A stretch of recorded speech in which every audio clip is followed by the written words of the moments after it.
വിശപ്പ് എന്ന ഒന്നില്ലായിരുന്നെങ്കിൽ ഒരു മൃഗവും വേടന്റെ വലയിൽ കുരുങ്ങൂലായിരുന്നു. വിശപ്പ് എന്ന ഒന്നില്ലായിരുന്നെങ്കിൽ വേടൻ വല വിരിക്കുകയുമില്ലായിരുന്നു. വിശപ്പാണ് ഏറ്റവും കഠിനമായ പ്രലോഭനം.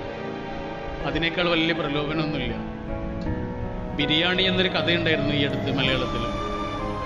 നമ്മുടെ ഒരു സുഹൃത്ത് എഴുതിയതാണ്, സന്തോഷ് എച്ചിക്കാനം. വായിച്ചിരുന്നത് വായിച്ചു കഴിയുമ്പോഴേ പൊള്ളും. 6000 ആളുകൾ പങ്കെടുത്ത വലിയൊരു വിരുന്നാണ്. കുറേ ഭക്ഷണം ബാക്കി വന്ന്, കുറേ ബിരിയാണി ബാക്കി വന്ന്. അപ്പം അതിങ്ങനെ കുഴിച്ചിടുന്നതിന് വേണ്ടിയിട്ടൊരു ബംഗാളിയെ വിളിച്ചു, നമ്മുടെ ഭാഷയിൽ ബംഗാളിയെ വിളിച്ചു. അദ്ദേഹം വന്നിട്ട് കുഴി വെട്ടുന്നുണ്ട്. അദ്ദേഹത്തിന് അറിയില്ല ഇതെന്തിനുള്ള കുഴിയാണെന്ന്. അങ്ങനെ കുഴി വെട്ടുന്ന സമയത്താണ് നല്ല സുഗന്ധം വരുന്നത്, ബിരിയാണിയുടെ സുഗന്ധമാണ്. അയാൾക്ക് മനസ്സിലായി അത് ബിരിയാണിയാണ്, ബസ്മതി അരിയിട്ട ബിരിയാണിയാണ് എന്ന് തന്നെ മനസ്സിലായി. അതിൻ്റെ സ്മെല്ലുണ്ട്. കാരണം ഈ ബസ്മതി അരി ആയിട്ട് ഇയാൾക്കൊരു ബന്ധമുണ്ട്. ഇയാളുടെ ഭാര്യ ഗർഭിണിയായിരിക്കുന്ന സമയത്ത് അവളുടെ ഏറ്റവും വലിയ ആഗ്രഹം ബസ്മതി അരിയിട്ട കുറച്ച് കഞ്ഞി കുടിക്കണം എന്നായിരുന്നു. അങ്ങനെ ഇയാൾ വാങ്ങിക്കൊടുക്കുകയും ചെയ്തു ബസ്മതി അരി. പക്ഷെ അവൾ കഞ്ഞി കുടിച്ചില്ല. ഇടയ്ക്കിടയ്ക്ക് ഒരു അരിയിട്ട് ഇങ്ങനെ കുറിക്കുക മാത്രം ചെയ്തു, തീർന്നു പോകുമെന്ന് വിചാരിച്ചിട്ട്. അവർക്കൊരു മോളാണ് ഉണ്ടായത്. ആ മോൾക്ക് അവർ പേരിട്ടതും വസുമതി എന്നായിരുന്നു.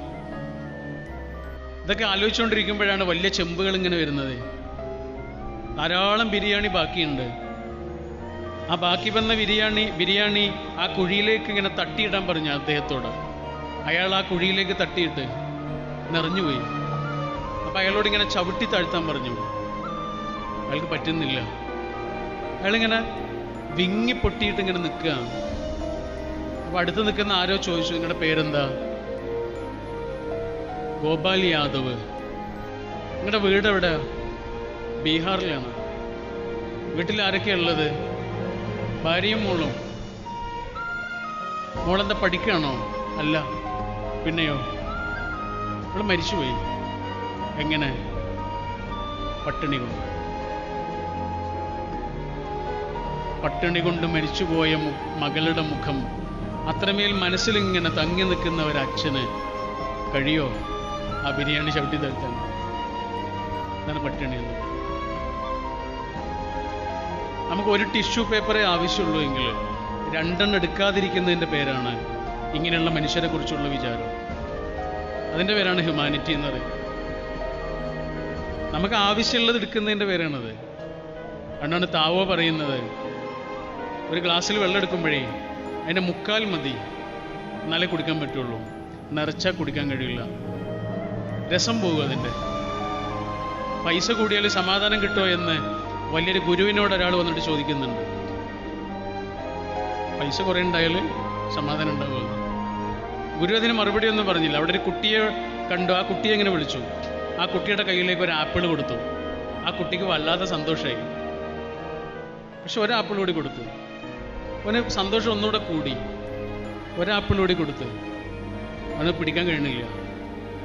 പിന്നെ ഒരു ആപ്പിൾ കൂടി കൊടുത്ത് അവനതൊരു ഭാരമായി മാറി. ആദ്യം ഉണ്ടായിരുന്ന സന്തോഷം ഇങ്ങനെ കുറഞ്ഞു വരികയാണ് ചെയ്തത്. ഗുരു ആ ചോദ്യത്തിന് മറുപടി പറയായിരുന്നു. ഇത്രയേ ഉള്ളൂ.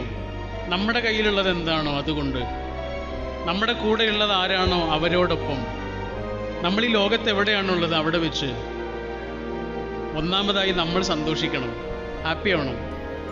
രണ്ടാമതായി നമ്മുടെ കൂടെ ഉള്ളവരെ ഹാപ്പി ആക്കുകയും വേണം.